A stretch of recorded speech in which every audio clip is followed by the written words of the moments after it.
Move. Kendra's nails pinched my arm beside Dad's casket. You don't belong in our row. I reached for the program. You're disowned. Then the lawyer cleared his throat today. I'm Danielle Harper, 36, and I'm telling you this because I didn't just lose my dad. I learned what my family was capable of the same day I buried him. I work as a patient coordinator at a physical therapy clinic, so I live on calendars, phone calls, and other people's pain. I've always been the steady one, quiet, dependable, and easy to overlook when the room gets loud. After my divorce 2 years ago, I moved into a small rental and started over. I paid down debt, guarded my credit, and tried to feel normal again, alone. Some nights, I slept in my work scrubs because laundry felt too heavy. My sister Kendra was the favorite, the one Dad bragged about, the one who acted like our spokesperson, the one who decided who belonged. At the funeral, she treated me like I had wandered in off the street. I wasn't rich or glamorous, but I had something they didn't expect. I knew what was said behind closed doors during Dad's last month, and I didn't forget a single detail. If you've ever been treated like you didn't matter in your own family, subscribe to this channel. Have you ever sat in the back while someone acted like they owned your last name? Hit like, click hype, and tell me in the comments if you've lived through that too today. The funeral home smelled like lilies and old carpet cleaner, and my stomach kept twisting like I hadn't eaten in days. Kendra stood at the front like a supervisor, telling the director where the flowers went, telling the pastor which stories were allowed, telling my brother Ryan when to shake hands. When I stepped toward the first row, she blocked me with her shoulder and whispered, "Not there, Danielle." I said, "That's Dad's row. He'd want me close." She leaned in, low and sharp. "You're not immediate family anymore. You stopped being that when you left your husband." My face went hot. People pretended to study the photo boards, but I could feel them listening. I swallowed it because it was Dad's day, not mine.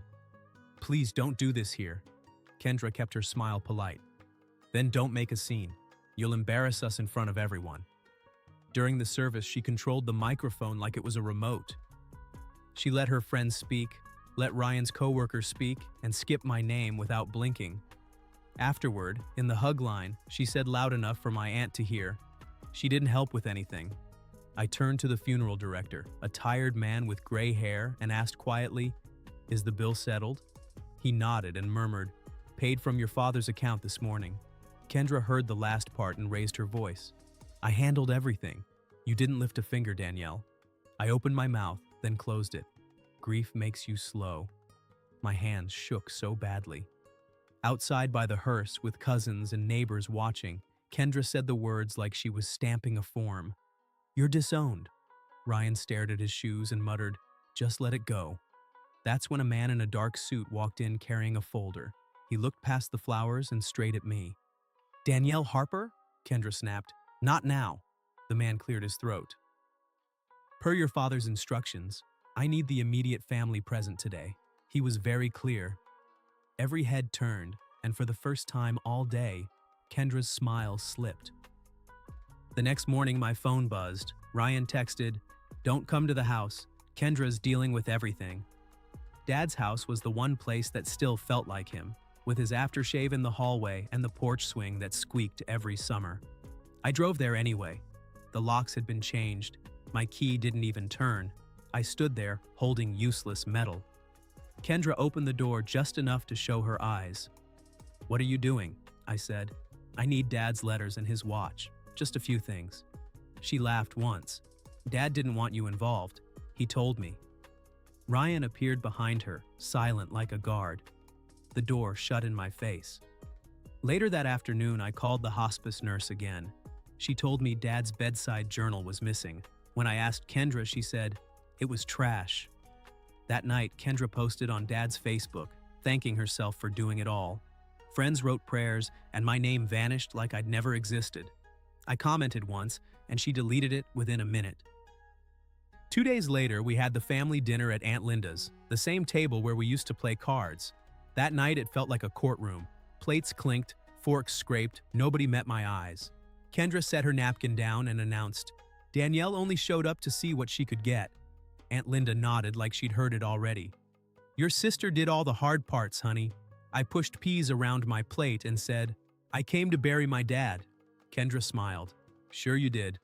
On my way out, nobody hugged me. Kendra watched me like a bouncer at a door.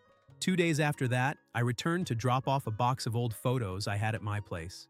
Kendra cornered me in Dad's driveway with a stack of papers. "Sign this," she said. "It's just to simplify things." The pages smelled like fresh toner.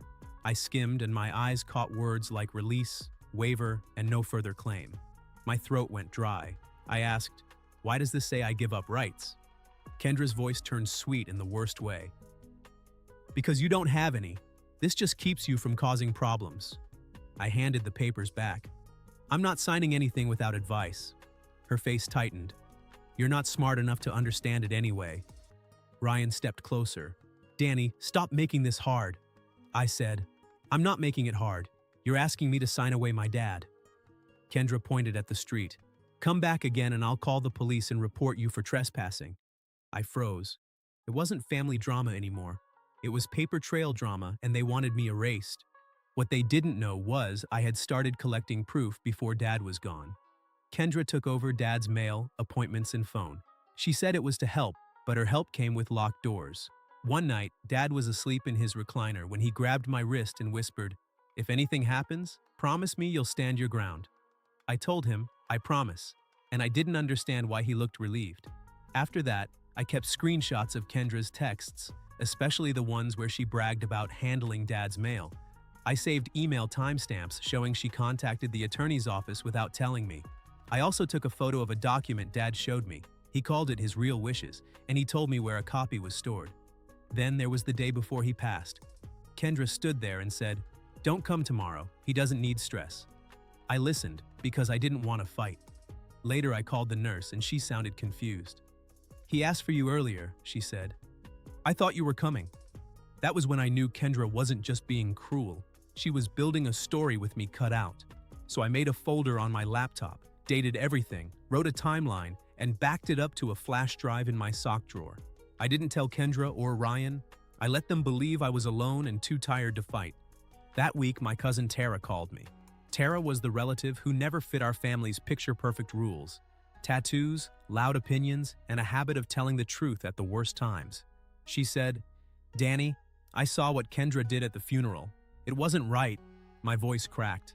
Nobody stopped her. Tara answered, "Because they're scared of her. I'm not." We met at a diner off the highway. The coffee tasted burnt, and the booth squeaked every time I shifted. Tara leaned in and lowered her voice. "I overheard Kendra on the phone the week your dad died. She said, 'Once it's signed, Danielle can't touch it.'" My hands tightened around my mug. "Signed what?" Tara shook her head. "I don't know, but she sounded excited, not sad." I told Tara about the changed locks, the waiver papers, and the police threat. She listened without flinching, then slid me a napkin with a date she had written down for real proof. She said, "Don't fight loud, fight smart." She offered to come to the attorney meeting and sit beside me so Kendra couldn't isolate me with that cold stare. Meanwhile, Kendra kept texting like she had already won. "Bring tissues. You're gonna be disappointed." Ryan sent his own message. "Stop dragging this out. Dad's gone. Move on." I read that and felt something in me go quiet. Not sad, not angry, focused. The day before the will reading, I spread my evidence across my kitchen table. My rental smelled like dish soap and printer ink. I labeled screenshots, printed emails, and wrote the nurse's name and date in bold. Tara called and said, "They're going to try to make you look unstable. Don't give them that. Speak slow. Let them talk first." That night I slept in short bursts, hearing Kendra's voice in my head like a stamp. The attorney's office was quiet in a way that made my skin prickle. The sound of the wall clock ticking was the only thing louder than my heartbeat. Kendra sat closest to the desk, black dress, perfect hair, eyes red in a practiced way. Ryan sat beside her and stared at the carpet. Tara sat next to me, chin up. Kendra's foot tapped under chair. Mr. Feldman opened a folder and said, "We are here to read Harold Harper's last will and testament." Kendra pressed a tissue to her cheek. "I was Dad's caretaker. I handled everything." Mr. Feldman didn't look up. "We'll stick to the document." He began reading. Kendra nodded along at first, like she knew every line. Then his tone shifted when he reached a section about personal property and access. Kendra cut in. "That can't be right. He changed it." Mr. Feldman looked at her over his glasses. This document was filed properly. There's also an attached statement. Kendra turned to me. Of course you did something. I kept my voice flat. I didn't do anything. I just showed up and I brought receipts from dates and calls. She snapped. You didn't even visit him. I said. That's not true, and I can prove when I was there. Mr. Feldman raised a hand. Let's keep statements factual.